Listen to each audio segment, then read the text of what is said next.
আচ্ছা আঙ্কেল, এই বিষয়টা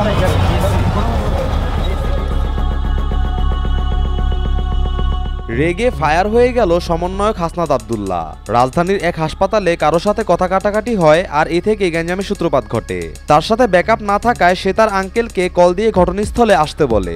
এমনই একটি গুজব ছড়িয়ে পড়েছে সামাজিক যোগাযোগ মাধ্যমে।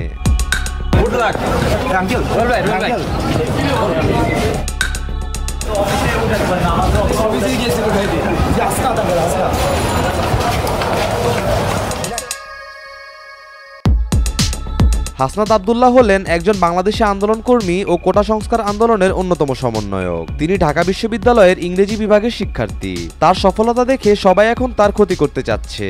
তাকে নিচে নামানোর জন্যই সোশ্যাল মিডিয়ায় এমন গুজব ছড়ানো হচ্ছে।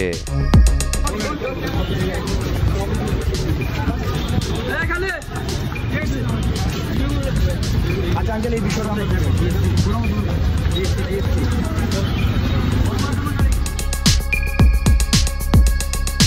আমাদের মনে রাখতে হবে, এই 6 সমন্বয়কের হাত ধরেই জনগণ স্বৈরাচার সরকারের হাত থেকে মুক্তি পেয়েছে।